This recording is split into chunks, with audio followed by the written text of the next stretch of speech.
So good morning to our listeners. This is Marilyn from PKF Bitpod Sessions, and today I am joined by Adrian, who is the co-founder of an entity called Instacoins. Welcome, Adrian. Good morning. Thank you very much for joining me today. I want to tell our listeners that today's webinar is a little bit different to the previous ones we had, because although we've had several sessions where I was joined by experts, especially in the field circling around anti-money laundering and countering of terrorism, even members of the police and ex-members of the police and very, very intricate service providers on transaction monitoring and so forth. Today is the first time in our little catalog of sessions that we are joined by an actual business that is active in the notorious cryptocurrency space. So, with that, Adrian, can you introduce Instacoins a little bit to our listeners, please? Yes, Instacoins is a class 3 crypto brokerage. At the moment, we only work with Bitcoin. We started pretty, I would say, early last year. And then with the setup and so on, we were operational in summer, so before the transitionally period. So we are within that. We don't need the license at the moment. I mean, no one has the license yet, Right. but we can be active, and we sort of try to have a very low risk profile, not to do anything experimental, and we still will keep this sort of approach till we have regulatory certainty. Okay, so for the benefit of our listeners who may not be technical, even myself actually, if you had to break it down exactly, what is the product or service offered by Instacoins and who would your client pool be?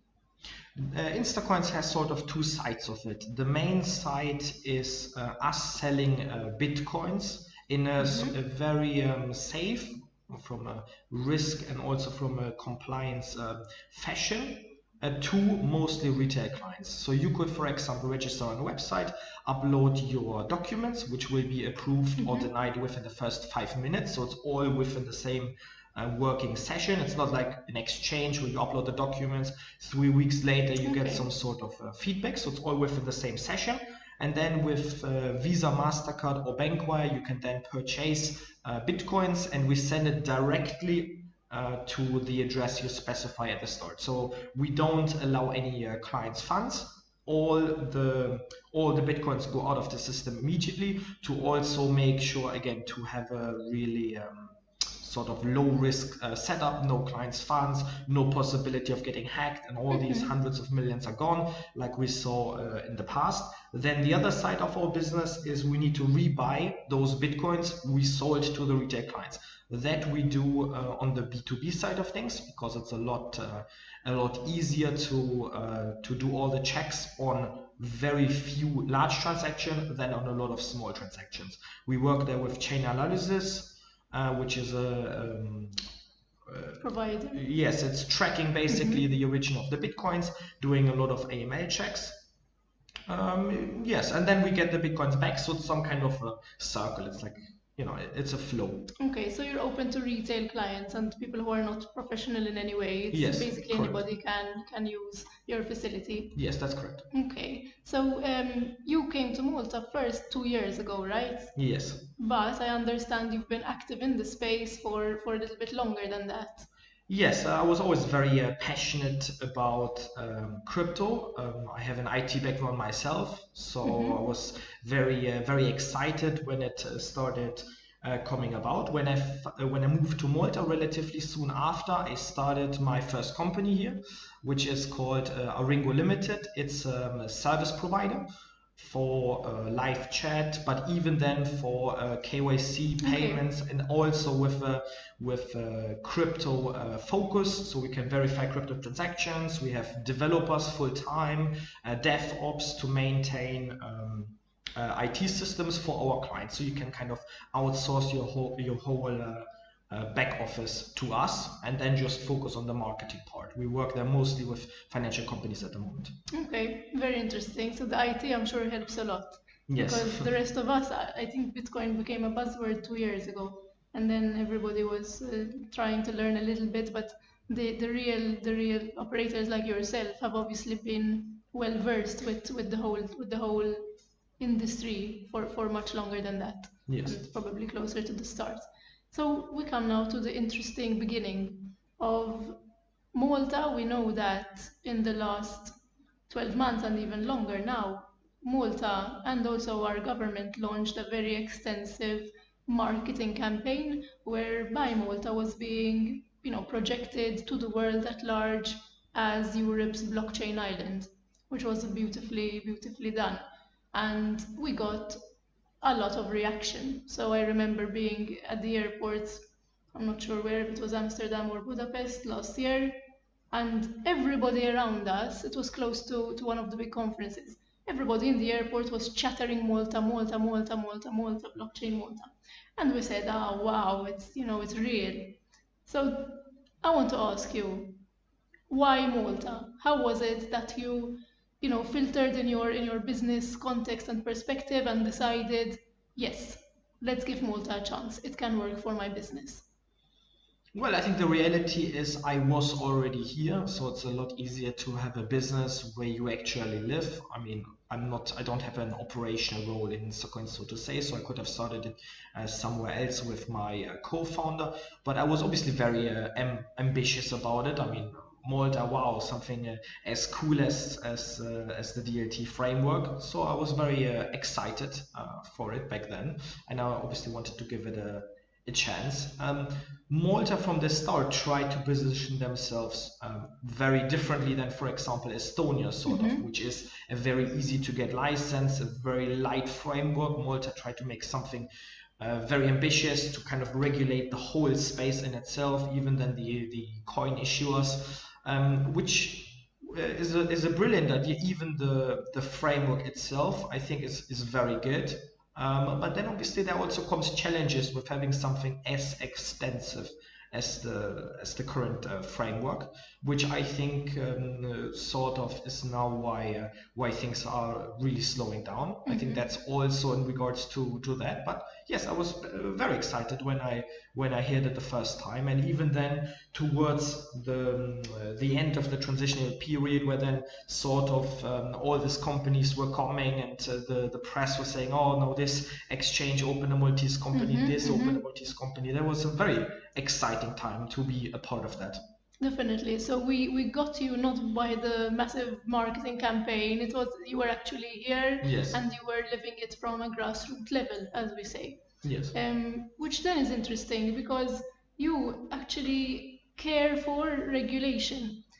Before we started the session, we were having a chat, and I mentioned that in the last year we traveled quite a bit on business, and we met a lot of people who are operators like yourselves in different factions of blockchain and associated crypto activities, who are very happy, getting on, making money, and they feel absolutely zero need for a license or regulation. And they said to me, Marilyn, why should I, Malta or anywhere else, get a license if my business is happily thriving? I'm good. But you guys felt that there is merit and benefit in regulation. Can you tell us a little bit on that? Yes, I think that at the moment I would sort of agree with you, but I don't think that long term it will stay like this. So by now setting up in a jurisdiction with a lot of regulatory certainty, because the framework already exists. It's not like if we set up in a company which has no framework, then at some point there comes something and then you sort of have to adapt or relocate the company. Here we know now what we're getting ourselves into. Obviously, we need to see how the next months evolve. But I think now to form in some kind of Caribbean jurisdiction and kind of hope for the best, I think that was something from the past, and I don't think new companies would succeed with this kind of mentality, especially now for companies coming up with no brand name, no reputation, no nothing. I think that's not the right approach at the moment.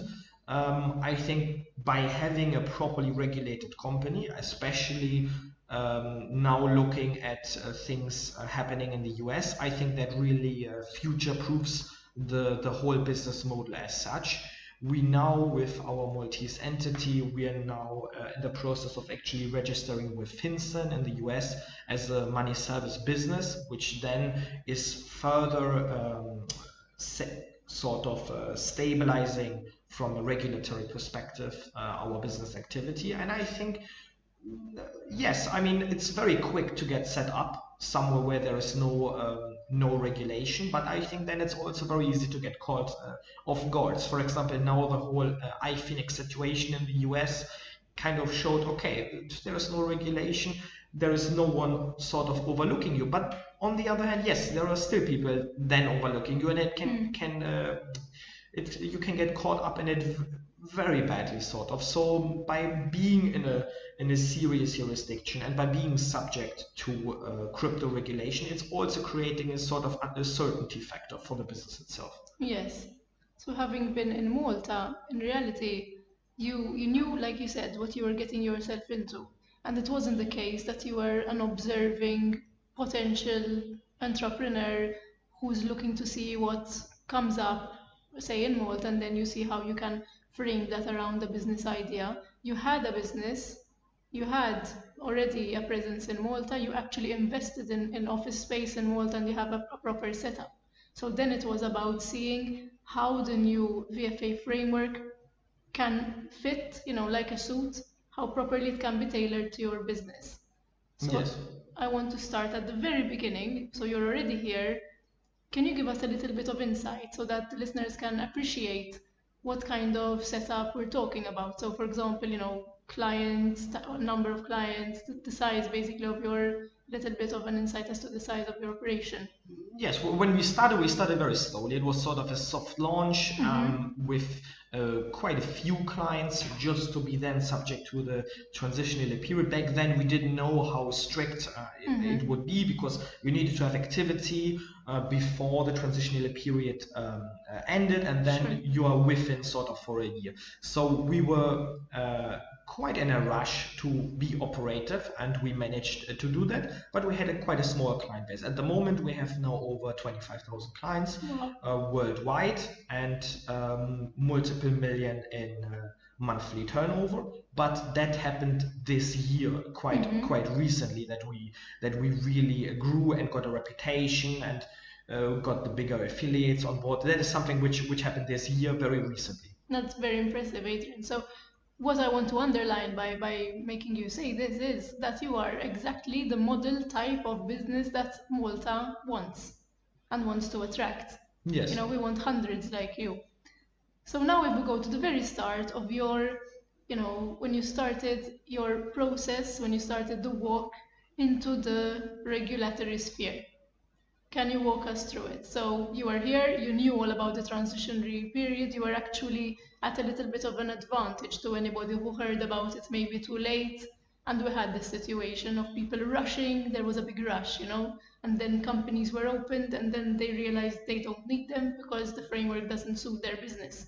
Yes. No, what we did at the start, before we actually became operative, we worked very closely with a local law firm, just to get all the communication with the regulator right, because you need to tell them that you're basically active, the license you want to do, and all these things. So for that, we used a law firm, and for the key managers, I brought them actually over from my other Maltese entity. Okay. I poached them from myself, so to say.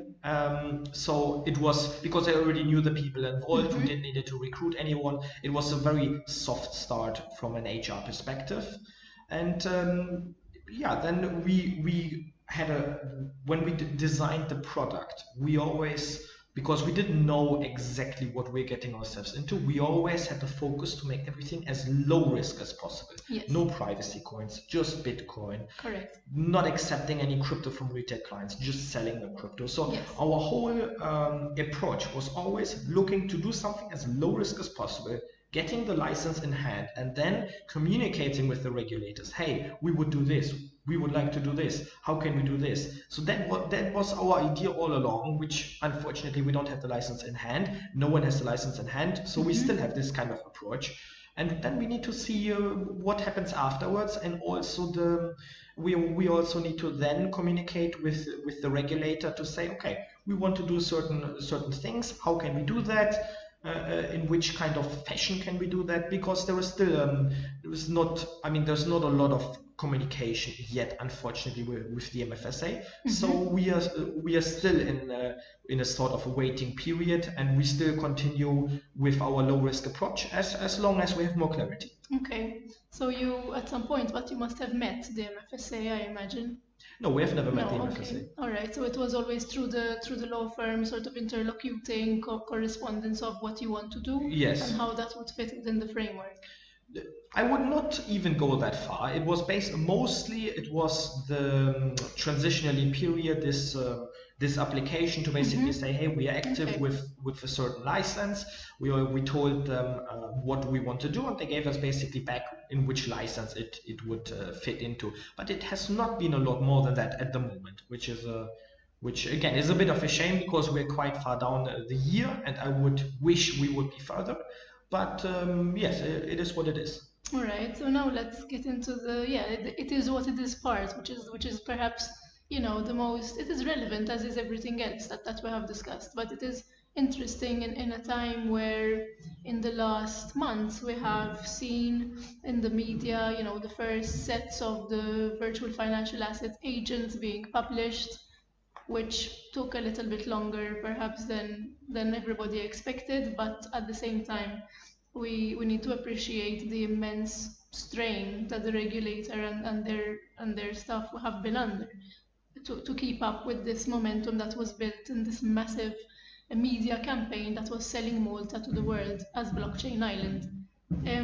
So the whole point is to sort of break it down to blocks, to building blocks to the listeners.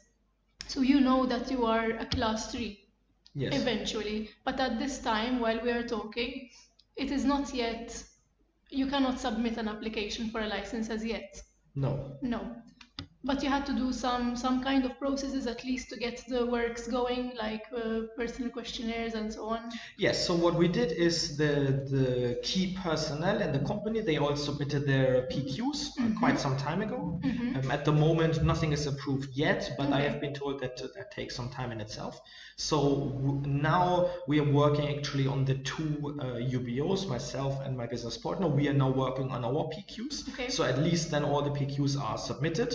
And then we are ready probably towards the end of summer, if there is more clarity, to then work on the application. At the moment, we are still working on policies to sort of brush up our business plan, because back then when we created the business plan, which was before the activity, you don't exactly know the direction you're going. Now, obviously, we're quite active, so now we can make those things a bit more sharp, and then also work more on the policies in detail, especially the IT policies and all these kind of things. We're now at the moment, we are getting a PCI DSS, the license, which is the license for Visa MasterCard, to then be basically able to process credit card transactions directly. At the moment, we rely on the IT infrastructure of our payment service providers. With that PCI DSS certificate, we could actually process the card transactions directly on our servers. So we are working there with a Maltese company to get the certification. So we're not sort of waiting. We're also pushing. As far as the license is concerned, yes, I mean, we're not doing very a lot, apart from that we spoke with a lot of different VFA agents to see sort of what is the kind of partner we are looking for when we actually undertake the licensing process. Fair enough. You're extremely organized, Adrian, I must say. You really, everything you say is really focused.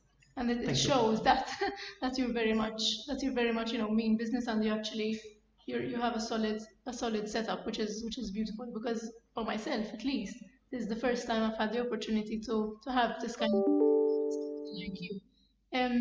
The famous financial instrument test that we heard so very, very much about, and at the end of last year there was a mad rush to understand what it is, and then we started to learn through the courses that were organized that it was a very close cousin of the MiFID directive layout, and that the point of it was for our listeners to sort of sift the DLT asset belonging to the entity in question to see how we should correctly classify it in terms of the new framework. Will it be a financial instrument to be regulated by the existing legislation?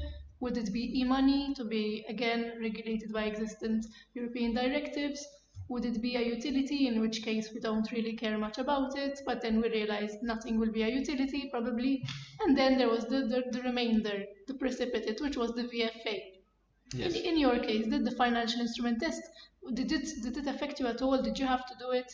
No, it did not affect us at all, and I think we really benefited from the decision we made at the very start to have it as low risk as possible. At the moment, we only work with Bitcoin, full stop. So we don't touch all these all the different alternative coins. We just focus on Bitcoin at the moment. We would definitely, because we are as a brokerage, you would at the moment, if a client says I want Ethereum, we tell them, okay, you can buy Bitcoin from us. You go somewhere, you exchange it. So we would definitely like to expand our portfolio, but as you said yourself, it gets very quickly very confusing. And at the moment, we really want to focus with our low risk approach, and then in the future, when we have the license in hand, then very closely communicating with the regulator, we will extend our portfolio. But again, there are a lot of questions, especially around privacy coins, where we even try to communicate, and it looks like no one knows as of yet how to classify coins where you don't have the opportunity to screen in the blockchain the origin. So that's, I think, one of the biggest uncertainties for us from a compliance point of view.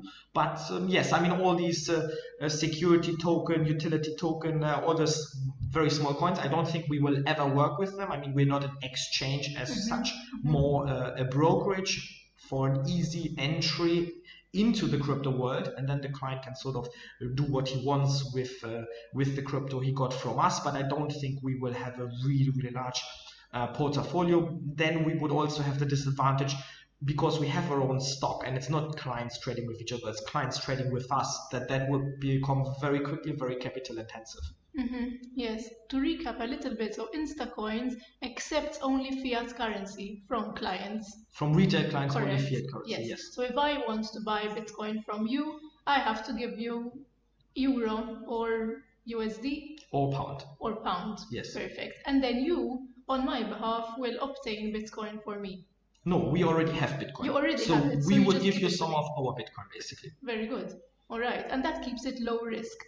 Yes, correct. That keeps it low risk from that sense, because back then when we thought about the business model, for us the most risky thing to do would be to have a lot of client money, because then you are suddenly very attractive to hackers, and sort of we saw it in the past.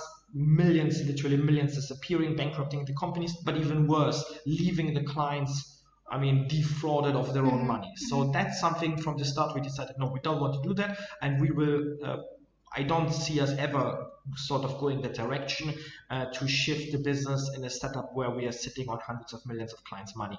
So all the money is in this scenario our own money, and that drastically reduces the risk for the clients, but even our operational risk drastically reduces. Yes. And what about the AML part of the job? You said that you have plugged into your system the necessary software that screens for you and helps you with KYC from the clients and the people you service. Basically, when it comes to AML, we have our own back office software, which is programmed by my other company, by the service provider, and we also use that company for the heavy lifting, so to say. So they verify the documents. Instacoins creates the policies and trains the staff, but then my other company, Aringo Limited, they verify the documents, and then it depends on the transactions of the client. There is just the proof of identity, which can be a passport or ID card, and the proof of address, and the front and back of the card, just to show, okay, the card is actually in your name. They can blank out certain numbers, so there's no risk involved. But we also need that to really make sure that the card is in your name, also to cover us when it comes to chargebacks. But then if you would exceed a certain yearly limits, then we would do what is called extended due diligence. So then we need to know, okay, where are the funds actually from? How are you making your money? So then it gets quite complicated, so to say, because then we need to make additional checks. Then on top, what we have is we use a chain analysis. It's a company in New York where we track, especially important on the B2B side of things where we buy crypto, but even on the B2C side where we sell crypto, we check what is happening with our Bitcoins. So we send you Bitcoins. What is happening with them? You send them to an exchange, okay, no problem. Or I don't know, you buy drugs on the internet. So you can keep following me, what I do with my Bitcoin? Yes. I see. Yes, and if obviously we cannot reverse a Bitcoin transaction. So if we sell you Bitcoin, that's sort of it. But then we track what is happening with those crypto, and if we are unhappy with it, then at least we can suspend the account, not to further entertain these kind of business activities. Okay. But again, I mean, it's especially important when we actually accept crypto on the B2B side, because before we pass that on to client, we really need to make sure, okay, where are these crypto from? Are they clean crypto? To really make sure that also the Bitcoins we are giving to clients, what would be the worst case scenarios? You then send these Bitcoins to a major exchange and they flag you because you got the Bitcoin from us. So it's even important for our clients to really make sure that we understand what kind of crypto funds we are handing out, basically. Okay, you've hit a very interesting pet point that I love, the tracing of crypto. So I like to talk to people when I get the chance and see what different people think, and depends the walk of life they come from. So far, I've met a number of people who have said, and we know there are limitations within the sphere of tracing back the source of crypto, even Bitcoin, that it is virtually impossible to ever know exactly the beginning. Yes, but yes, that's correct. But you also don't need to go that far back. So when it comes to the coin tracking, you speak about how many hops basically you go. So how many addresses you go back on the transaction chain. And then if you go a couple of cycles back, then you have sort of certainty. What I really like about the coin tracking software, especially good with the software we use, is it sort of goes back till it finds something that it knows. For example, it goes back and then it sees a major exchange. It does not have to go further back because the exchange is considered a trusted address. So then everything that happens before sort of is not that relevant anymore. So I think the real strategy here is to try to understand how much you have to go back to sort of get a bit of certainty about what's happening. Because realistically speaking, if the business we are buying the crypto from, if they got the crypto from an exchange, then at least the company we directly deal with, nothing happened there. So sort of, it's the same with euro. If you get from your ATM machine a 50 euro note, then you got that 50 euro note from a bank. Okay, the bank might still got that money then from someone who entertained illicit activity, but at least in that direct relationship, you have a sort of clarity. And that's also, I think, what the coin tracing is about mostly. Yes, that's a perfectly beautiful explanation. In fact, I was thinking as you were talking, how much of a reality it is even with fiat currency. And today we find ourselves in such a very intense mood and climate for banks, who always, they give you quite a hard time to withdraw your own money, which is what they're holding already. So it's not they're asking where you got it, but what you want it for. Yes. So we're in a, you have to draw a line. I agree. There has to be a reasonable middle of the road where you can get comfort and reasonable assurance, but will never be absolute. What about MLRO? You guys would need to have one, I guess. Yeah, we do. We have a very, very good compliance officer who is also our MLRO, and he's at the moment mostly working on all the different policies. Gets, especially with extended due diligence, it gets quite quite complicated on the policies and procedure, and he's also trying to keep up with all the FIAU guidelines and everything that comes out to stay up to date on that side of the fence. Yes, it's been an interesting few weeks. The FIAU recently issued their final implementing procedures, part 1, I think, and the FATF at an EU level have in June published their new guidelines, which were promised earlier in the year, regulating or suggesting how entities operating within virtual asset space should regulate. Yes. So we're in a very interesting time. No, definitely. I mean, it is very interesting. It's moving quite quickly. Sometimes we had a situation where we actually don't agree with one of the FIAU guidelines, where we also try to engage with them, because at the end of the day, we are in that business, so we also have our own sort of ideas of how things should work, which is not always 100% in line with what others think how it should work. But again, we are trying to communicate how effective that will be. Let's see, at the moment not too effective, but we are at least trying to raise our voice in that sense. Yes, which is you have to try. I agree. I mean, so what you're saying, if I'm getting it correctly, is because you are in it, the practical necessity of the business, and perhaps who is drafting the rules behind the desk almost certainly cannot appreciate the practical aspects, because probably they're not even familiar with it in terms of reality, which is yes. I mean, just to give you the example, I think that the major thing probably we don't really agree with is when it comes to ownership of the address. And of the address of what? Of the address of the client. So let me explain that. So we are not talking about the B2B side of things, because there are a few transactions with large volumes. So then we can do basically whatever is necessary.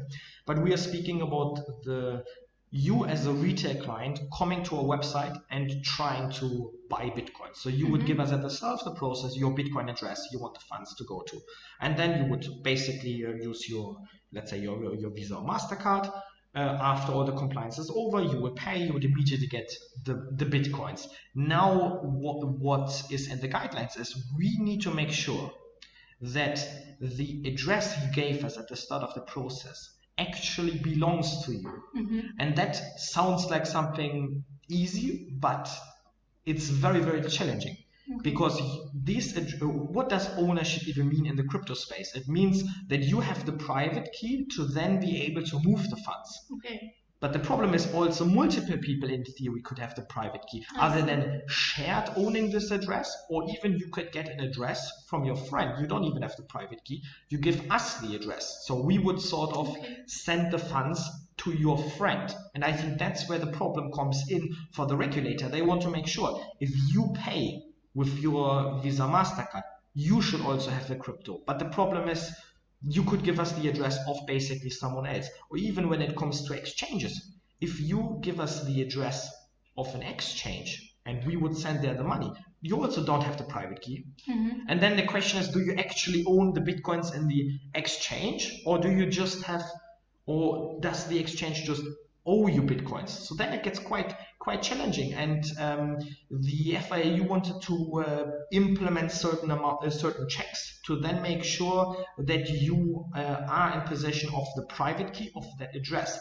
The problem is for us, because with other places where you can buy Bitcoins, we are competing because of our speed, because all the verification of the client is in the same sort of working session as the client buying the crypto, which for exchanges is never the case. They always take a very long time to verify the documents. So that's sort of where we can compete.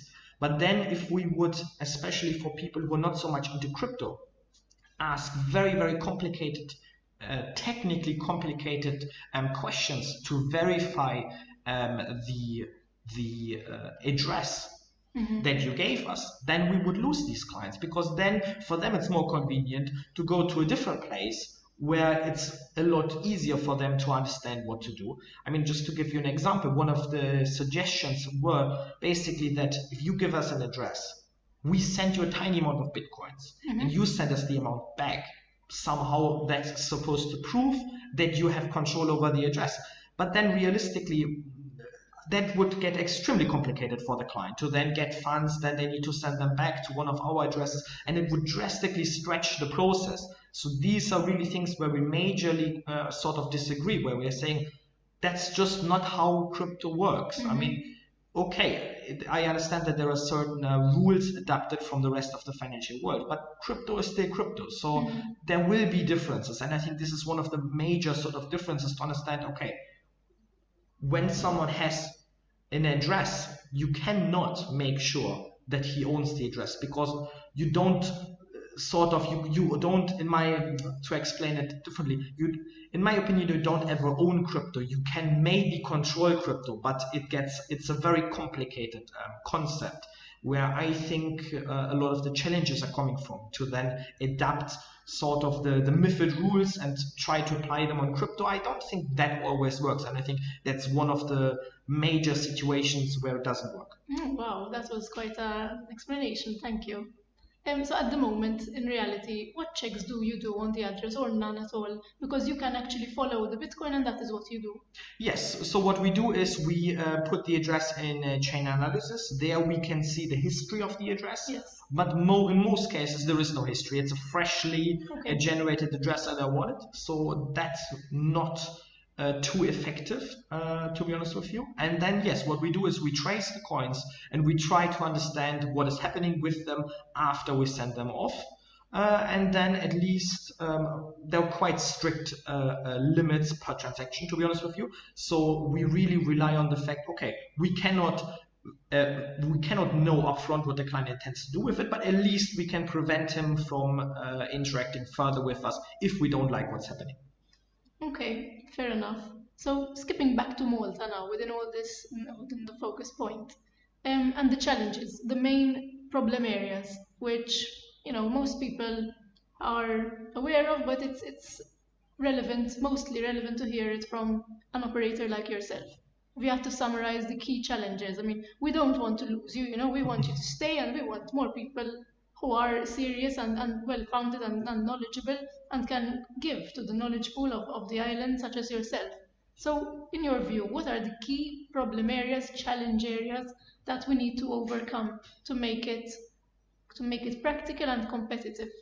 I think there are two main aspects which are very important. One aspect is the license itself. I think at some point the regulator really, also considering that officially the transitional period is running out quite soon, I think the regulator has to make a move and say, okay, even if it's sort of a license, like under certain conditions or with future checks, I think at some point the regulator has to make a move and has to actually issue licenses for operators, just to then show, listen guys, we are moving sort of forward here. You have the license as an additional comfort. You can use that then to convert banks and this, because this is the second aspect when it comes to banking. At the moment, there is no bank in Malta who's giving bank accounts to crypto businesses. Zero. There are some banks who give you operational accounts, so you're allowed to pay your invoices, you can put your share capital, you can pay some invoices, but you cannot be active with it. And when you say operational, they mean fiat currency accounts? Yes. I mean, banks only have fiat currency accounts, but these banks, for example, there are some banks which allow you to get a bank account, you put your share capital in, you can start paying rent and these kind of things, but you cannot then be operational and sort of make a profit, so you can just use it while you are waiting. For example, that could be particularly useful if you have an ICO, you're waiting for your license to then collect the funds. But for us, as someone who's actually active, that's not an option. So unfortunately, at the moment, we don't have any Maltese bank accounts.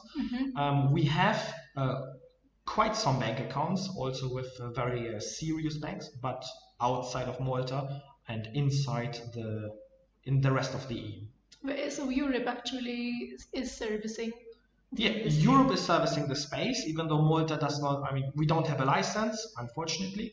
but we still were able to obtain banking.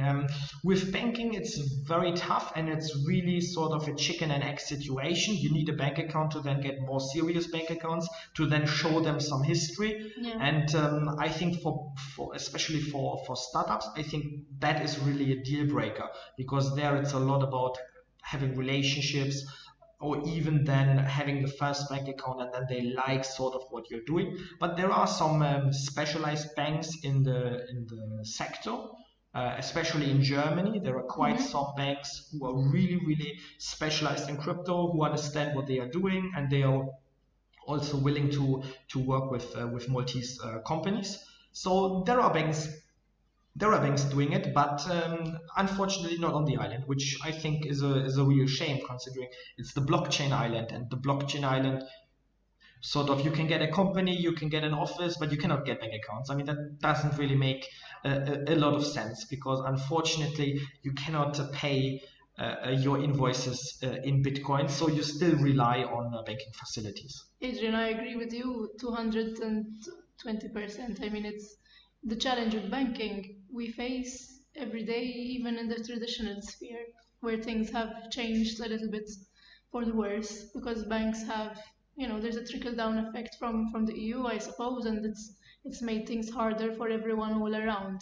So yes, and then within the crypto space, it's another animal altogether that we're not yet ready for, because everybody's waiting for the comforts of a license, which, as you said, perfectly chicken and egg. Yes. Without which you cannot really have either the chicken or the egg, really. It leaves you where you were before. So the temporary period, the transitional period, when does it effectively expire?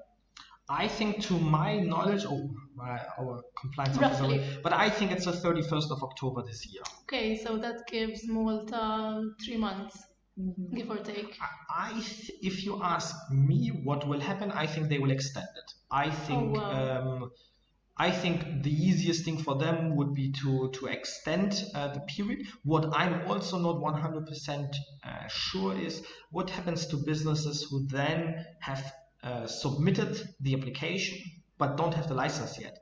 Can they just continue, or do they need to completely close down? Submitted an application for a license. For a license. Okay. So if they submitted the whole application, but I mean, if we are honest, now we are so close to it that by that time no one will have a license. So then I think either they will extend the transition period altogether, or they will sort of say, okay, as long as you submit your license before, it might take half a year, 9 months for you to get the license, but if you submit the application before, you can continue. But I think those are the two scenarios, and I tend to think maybe they even do the first scenario.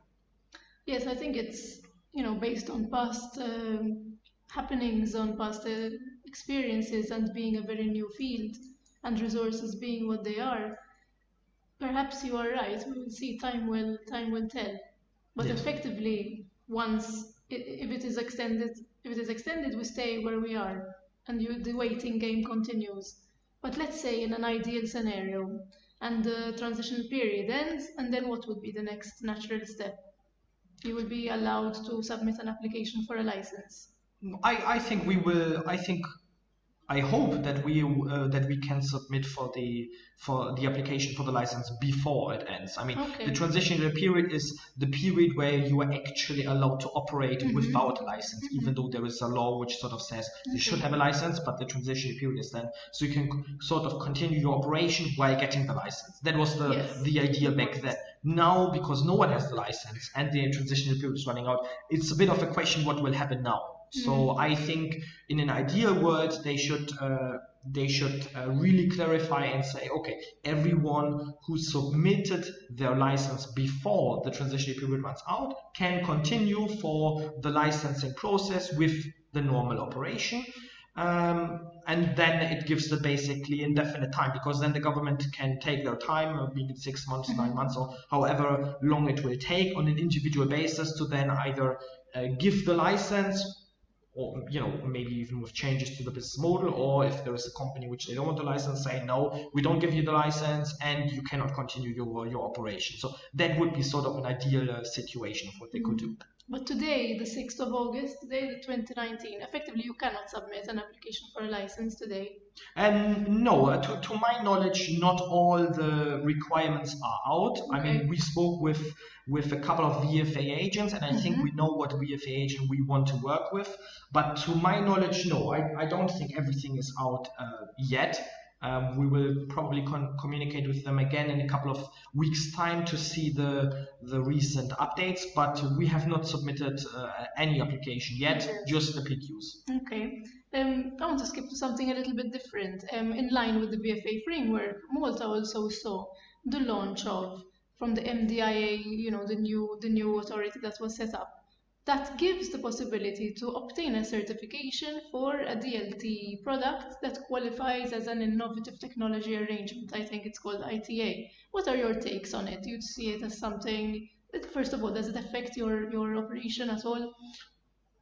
For me, the main point about the VFA license in general is then to give banking partners additional comfort to say, okay, all these procedures are in place, maybe then even for class 4 exchanges with clients' money to say, okay, the client money safeguarded this and this. And so it goes beyond just having a certification for technology. So for me, it's not that interesting, and I also would not see how it could be useful to us. Maybe to more like white label provider to say, okay, we white label you this technology, it has certain certification. I think that could be useful in this case, but for actual operators, I don't think it would be that useful. Again, maybe sort of for ICO, where there are a lot of experimental platforms and stuff involved. Okay, but looking at how challenging even the VFA seems to be to have a pure IT certification, I would be a bit skeptical at the moment. Yes, that's a good point. The systems audit. Would you have, you need to do a systems audit, yes, I suppose, at some point? Yes, that's correct. Yes. And it's something you've done already, or you've experienced? Well, we at the moment we have a systems audit in regards to the PCI DSS for the credit card data. So I think we will be very comfortable in having a systems audit, but I also think in our case it would be a lot easier because there's no client's money. So I think the systems audit is really relevant for exchanges, as I said before, hundreds of millions in client money. If then something happens and the client money is gone, then it's a big problem, even from a reputation point of view for Malta. If there would be a Maltese sort of regulated exchange who loses hundreds of millions of client money, it's all in the international press. I think that would be very bad. And I think the systems audit will need to be really, really on point, also to make sure that Malta as a jurisdiction is not incurring any reputational damage. For us, yes, we are very comfortable with this systems audit, but I think it is less relevant because the worst case that can happen is that we lose our own funds in the hot wallets, and that's sort of our own money. So it limits the risk for the jurisdiction. To the clients. All right, Adrian, Bitcoin. Bitcoin is at the epicenter of your operations, of your business. Yes. People have been speculating and waiting for the Bitcoin price to explode again. And there were anticipations that it would really, outdo previous performance. Some people and press actually, there was 100K mentioned at some point that it would rise. What are your takes on it? Well, it exploded quite recently. I mean, the move from yesterday and today was, it's a really crazy move if you think about it from percentage figures and compare it to traditional currencies. So I think it already is starting to explode. And I think mainly because of the nature of crypto, that it's finite. And also, if you think about crypto, there will always be situations where Bitcoin, for example, is lost. For example, you have a small wallet with some money, you accidentally deinstall the wallet, or you die, or there are certain situations where no one will have access to the private key, which is not, with a bank account, it's relatively easy. Okay, you inherit the bank account, that's it. But with crypto, where sort of the responsibility is on your side, it gets a lot more challenging. So I think on a daily basis, quite a lot of Bitcoins are getting lost. Then it's a finite supply. So I think it has a really strong deflationary nature instead of inflationary fiat currencies. So I think long term, if you think about it with these fundamental ideas, long term it should always go up. So yes, I mean there was some really ambitious analysis. I'm not sure if they will go out, but mid-time Bitcoin is always going up. Now the bottom was at like $3,500, wherever it was. Now it's, I mean, I checked before the interview, it was 12,200. Right. So that's already quite impressive. Yes, climbing steadily. I want to try a recap. So in terms of Malta's infrastructure within this space, and what are the key points we identified as areas that need action, basically, to bring us up to speed with a fast-moving sector. And we mentioned banks, which have been on everybody's lips, and at every event. Yes. I mean, everybody's aware of it. The government's aware of it. I think there were announcements, actually, also in the press, that a number of banking licenses are underway. So we've been patiently waiting at large, and hopefully we'll see the fruits of it sooner rather than later. The second thing we touched upon was speed in terms of the licenses being, meted out to entities like yourselves that have been very adherent and very compliant and very patient with the whole process. Yes. No, I think you broke it down perfectly. Those are the two main areas which really require addressing. When it comes to the banks, sort of what I mean, again, that's up to the regulator, but in a perfect world, I think they should probably be a bit more relaxed on the actual applications and then be more stringent on the ongoing monitoring. We had some banks who then had compliance issues, went away, unfortunately. So I think there the ongoing monitoring would be very useful. But yes, I think Malta really needs banks to service businesses, normal businesses, but even then banks who are willing to take, and unfortunately it's a reality, to take the additional risk because of crypto, especially then with correspondent banking relationships. That is an additional challenge for banks. And as I said before, there are some banks in Germany who are specialized on it, and they do have correspondent relationships. So it is even for US dollar. So it is doable, but I think that will be a challenge for the future to really not just welcome, let's say, experimental ideas, but then also service them from a banking standpoint on the island. I think that would be the perfect case scenario. Yes, absolutely. And the other point that we went through before is that from an anti-money laundering point of view and implementing the necessary checks and balances, that there is in fact a balance that is reflective of the practical realities of the businesses that we are talking about. Yes. That make it realistic and possible to give a comfort, but at the same time keep the business being what it is and being extra conscious of the fact that within crypto things work seemingly a little bit different to traditional financial sphere. Yes, absolutely.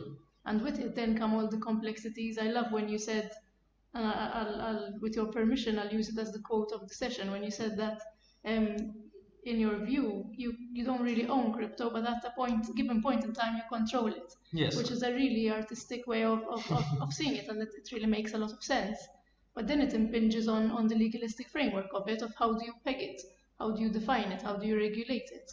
Yes, I mean, this is essentially the challenge, that the VFA framework is very inspired by the MiFID idea, and then there is the challenge that crypto works very differently than traditional, let's say, fiat currency. I mean, if you think about it, even if we would double and triple make sure that the address we send the crypto to is your address and there is nothing, you control this address and you can send it anywhere and no one is stopping you. You control the wallet, let's say with your mobile phone, you can send it to any address, even if the address is completely related to the black market and everything. no one is stopping you. stopping you. Nothing is Right. stopping you. So even if we would make sure that in the first step it's going to a complete fresh address which you have full control over and only you have full control over, let's say that would be possible, you can still do with it whatever you want. You can send it to your friends, no checks, no nothing. You can send it to the black markets, no checks, no nothing. So it just works differently. There is an additional level of, let's say, additional AML challenge, but that's the nature of it. So you can either sort of try to deal with it, which I think we are, by then stopping the client from working with us in the future. So there are ways to mitigate the risk, or you say it's too risky, you don't want to entertain it. I mean, these are the two things, but you need to accept the reality of the asset you're dealing with. That's an exceptionally good point you made, that basically you have to see, does the measure in place reach the objective that is being sought? Yes. Which perhaps it does not fully, the way that we looked at it. Adrian, we're almost out of time. If we have listeners, which I'm sure that we do, who might be aspiring entrepreneurs or startups, when they're still, new and green, from a guy like yourself, who is the co-founder of an entity that is the only one that we know of its kind currently locally operating in this space. What tips, what takeaways would you give them?